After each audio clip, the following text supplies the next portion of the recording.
Қазақ даласында қолқа қолаты тарихқа тұнған өңір аз емес. Соның бірі Ақкөл жайылма деген атпен белгілі. Көне және орта ғасырлық шежіре деректер мен тарихи жазбалардан осы аймақ туралы аздаған мәліметтер кездеседі. Ақкөл жайылма аумағына Павлодар облысы Екібастұз қаласының ауылдық зонасы мен Ақтоғай ауданының жерлері жатады. Соңғы жылдары Сарыарқаның осы аймағына зерттеушілер жиі көңіл бөліп келеді.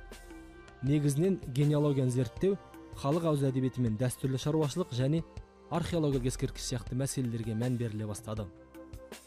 Абылай хан қайтыс болғаннан кейін оның ұлы Уәлидің орта жүзге хан болып сайлану рәсімі дәл осы өңірде өткен.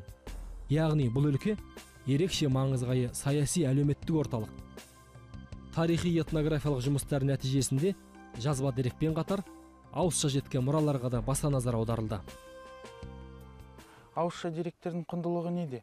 Мысалы үшін осы қариялар арқылы біз 18-19 ғасырлар тарихи оқиғаларды осы халықтың өз көзімен қарай аламыз. Кезінде Мәшһүр Жүсіп жазған қазіргі уақытта біреуі қазақ тарихын орыс дерек, біреуі Қытай дерек, біреуі араб дерегіне сүйеп жазады. Ол қазаққа қалай дәлел тарих болмақ дейді. Қазақ арасындағы шежіре жинап жазған біреуі де жоқ деп келтіреді. Шын мәнінде де шежіре деген ол тек қана ата тарату ғана емес. Бұл тарих. Бұның ерекшелігі жаңағы генеалогияға сілтеме бере отырып, тарихи оқиғаларды баяндау. Ауызша деректерге көңіл бөлудің арқасында көнекөз қариялардан ноғайлы заманына жататын қисса жырлар жазылып алынды. Кезінде Шоқан Уәлиханов сол дәуірдің қисса жырлары жергілікті халықтың автохтондығын дәлелдейді деп, оның маңыздылығын айтып кеткен. Осы тұрғыда ноғайлар деген кім деген сұрақ туындайды. Бұл жөнінде кезінде ұлы ғалымымыз Шоқан Уәлиханов жазған болатын. 15-16 ғасырларда ноғайлы деп аталатын, ол жалпы Ақ Орда халқы деп. Сонымен қатар Мәшһүр Жүсіп жазып кетеді. Үлкен білетін кісілерден сұраған болатынбыз, ноғай деген кім, қазақ па, жоқ па деп. Сонда үлкендердің жауабы қазақ пен ноғай бір кездері бір халық болды. Мәшһүр Жүсіп жалғастырады. Осы Ақкөл жайылмада, Шідерті бойында Ақжар Сасай деген жерлерде ноғайлар орда тігіп, Орманбет тақ орнатып, Орманбет сонда адам баласы, жер ананың баласы, адам баласы анасын емшегін ембесе болмайды деп, өзінің халқына егіншілікті машық қылдырған дейді. Осы мәліметтер мынау жаңағы археологиялық қазба жұмыстарын осы жерде табылып жатқан Әулиекөл кешеніндегі мәліметтермен ұштасып жатыр. Қыр-сыры әлі толық ашылмаған тарихи өңір этнография ғылымын жаңа мәліметтермен байытатыны сөзсіз. Оның айғағы аймақта этно-мәдени ескерткіштердің көптеп шоғырлануы. Мысалы, Көлебе батыр зираты, Түйт әулие ескерткіші, Сағынайдың астында атақты құлагер сынаған Күреңбай бейіті, Исабек Ишан зираты сынды бірсыпыра ескерткіштер. Бұл адамдардың бірі діни ағартушылық ісімен, әулиелігімен ерекшеленсе, енді бірі батыр қайсарлығымен, ақыл парасаттылығымен танылған бір туар тұлғалар. Мысал үшін Атанжілік батыр атанған Көлебе Кенесары көтерілісіне қатысып, жүректі жүзбасы болған. Ал әрбір өткен халық міндетті түрде ат шалдыратын бұл екі тас емшілік қасиеті бар Түйт әулиесімен байланыстырылады.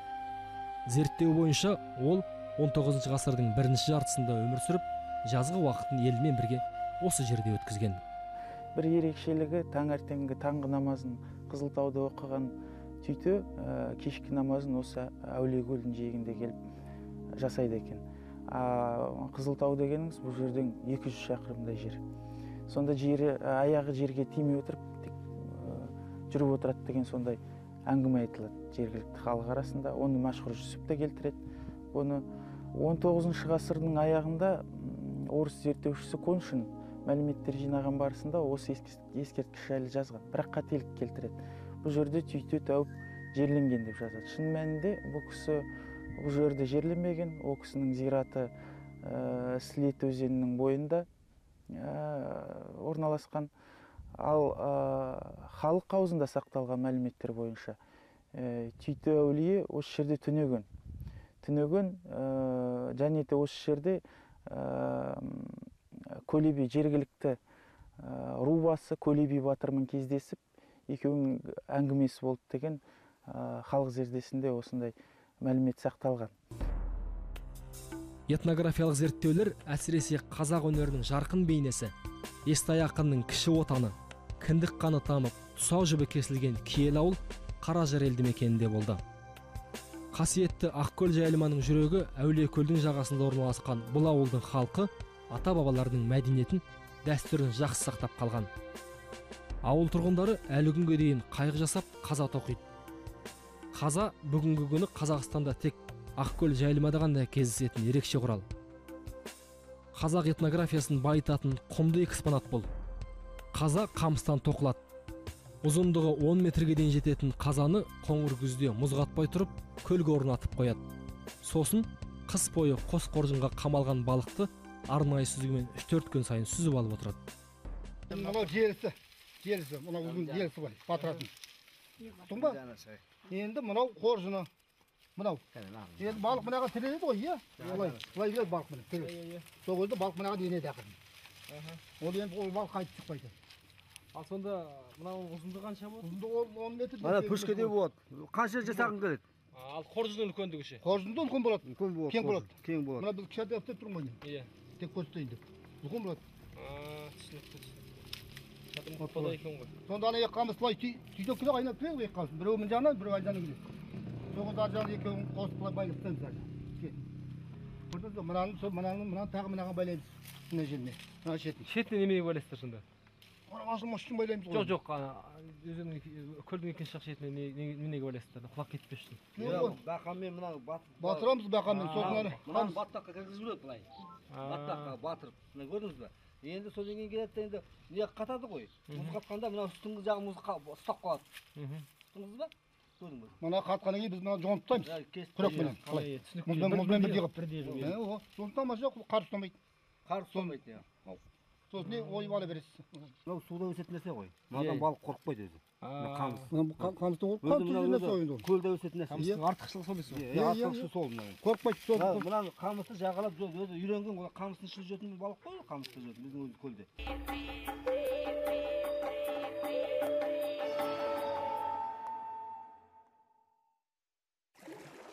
Сайтан қайық деп аталатын мына қайықта отыру үшін ептілік, икемділік керек. Атына зат сай, қателікке сәл ғана бой алдырсаңыз болды, суға құлайсыз. Аталу да сол. Бұл қайық балық аулап, құс атуға өте ыңғайлы.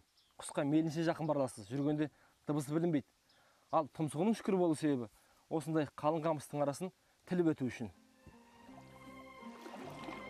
Қаза сияқты Сайтан қайықта этнографиялық экспонат. Павлодар мұражайынан өзге жерлерде кездеспейтін өте құнды жәдігер. Бір кездері 9 көлден бүгінде қалған жалғыз Әулиекөлде қаз, үйрек, шағала, бір қазан, аққу секілді құстың бірнеше түрі мекен етеді. Сайтан қайық қамыстың арасында жүрген сол құстарға жақын барып аулауға өте ыңғайлы. Көлде балық та баршылық.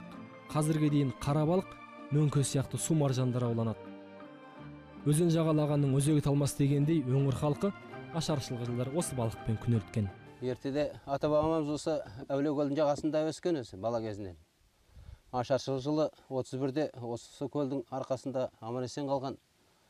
Енді атаңда айтып отыр, Сағит. Сол Әшім атам айтып отыратын, осы Әулиекөл әулиелігі шал деп, осы маңайдың халқын аман алып қап. Осылай. Сол әулиелігінің арқасы ғой енді. Сол кезде 31-де аман алып қалған халықты деп солай айтып жүретін аталарымыз. Қаражар ауылының тұрғындары балықшылықпен қатар аңшылыққа да бейім. Қанда бар қасиет болса керек, ешкімнің үйретуінсіз әркім өзінше аңшы. Бүгінде дәстүрге айналған бұл кәсіптің ішкі өзегі мен тіні еш бұзылмастан бабадан балаға жалғасып келе жатыр. Жалпы аң бізде негізі баршылық, мынау осы көл болғаннан кейін болады ғой. Бірақ бұрынғыдай емес негізі. Бұлай бізде мынау көбінесе қоян, түлкі, борсық деген сосын ал енді дала иті дейміз. Негізі біз бұрын қасқырды негізі біздің аталар айтады, дала иті деп айтында деп. Дала иті дейді, дала иті біздерде болады болуы. Бірақ соғып кетіп отырады. Біздерде қазір ол дала итінің кішкене азайып кетуінің себебі мына үлкен қалалардан кісілер көп келеді аңшылыққа. Мәшинемен жасайды жаңағы. Анау қысты күні жүретін анау айрасана дейді, сонымен жасайды. Соның кішкене құрты жүрген. Сосын бізде елік бар кездеседі. Жалпы қола дәуірі туралы 3 түрлі дерек көздерінен білуге болады. Оның бірі қорған обалар болса, екіншісі жазбаша деректер, ал үшіншісі тастағы таңбалар. Ал мұндай петроглифтер Ақкөл жайылма өңірінде көптеп кезігеді. Ал оларды зерттеп, зерделеп, ғылыми негізге қою кезек күттірмесіз. Өңірдегі көптеген ескерткіштердің арасындағы ерекшесі Жартас Тоғайлы межесіндегі өлеңті жазулары деген атпен белгілі петроглифтер. Бұл тастағы жазулар қола дәуіріне жатады. Таста адамдармен қатар бірнеше жануарлардың суреттері бейнеленген. Олар бұғы, елік, қабан, жабайы өгіз және басқа да ежелгі жануарлар әлемінің түрлері. Бұл тастағы таңбаларды 20 ғасырдың 70 жылдары Павлодар мұражайының өлкетанушылары анықтаған. Сосын Акладников, Мерц, Самашев сынды ғалымдардың зерттеу нысанына айналды.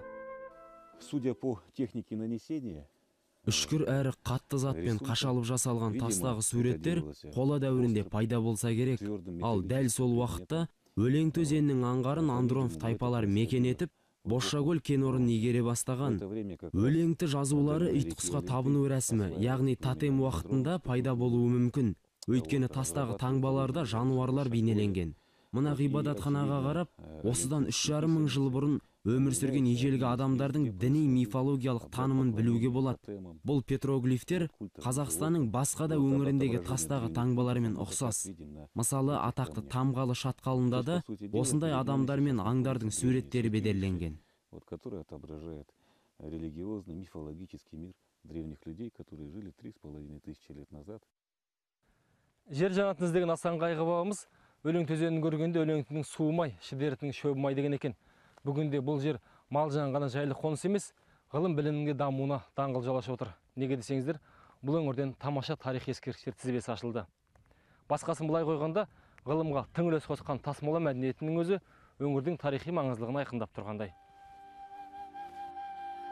Атақты тасмола мәдениеті 1930 жылдары белгілі болғанымен, негізгі зерттеу жұмыстары 1946 жылдан кейін қолға алынды. Нәтижесінде өзге өңірлерде кездеспейтін мұртты обалар сияқты ескерткіштің айрықша түрлері анықталды. Жерлеу ғұрпымен зираттағы бірге көмілген заттардың ерекшелігін байқаған ғалымдар Сарыарқада бұған дейін беймәлім болған жаңа мәдениеттің табылуы мүмкін екенін пайымдады. Зерттеу жұмыстарын Орталық Қазақстан археологиялық экспедициясының жетекшісі Марғұлан бастап, шәкірті Қадырбаев жалғастырды. Зерттеу барысында сол кездегі ғылымға беймәлім болған сақ дәуіріндегі жерлеу рәсімінде кездесетін заттар табылды. Археолог Қадырбаев жаңа мәдениеттің атын тасмола қорымына байланысты тасмола деп атады. Қорым жерлеу рәсімімен бірге салынған заттарымен ерекше. Олардың ішіндегі аса көрнектілері біздің дәуірімізге дейінгі 1-ші мыңжылдықта сақтар қолданған ауыздық пен қоладан құйылған жебенің ұшы. Сондай-ақ әйелдің де қабірінен айна табылған. Тасмола қорымы Орталық Қазақстандағы сақ мәдениетінің аса ірі ескерткіштерінің бірі. Менің ойымша, бұл ескерткіштің Ақкөл жайылмада болуы кездейсоқ емес. Өйткені осы өңірдің табиғи және географиялық жағдайы қолайлы. Сол себепті ежелгі, орта және жаңа заманда да көшпелілер осы өлкеге көптеп шоғырланды. Ал зерттелген сақ дәуірінің материалдары біздің гипотезамыздың жаны бар екенін көрсетті. Қай дәуірде болса да, Ақкөл жайылманың Сарыарқаны мекен еткен ру тайпалардың мәдениеті мен шаруашылығын анықтауда рөлі ерекше. Жазба деректер мен тарих қойнауынан қазылып алынған талай тың дүниелер сөзімізге дәлел. Осы ескерткіштерден табылған материалдар Орталық Қазақстанның ерте темір дәуірі мен тасмола археологиялық мәдениеті жайлы ғылыми түсініктің негізіне айналды.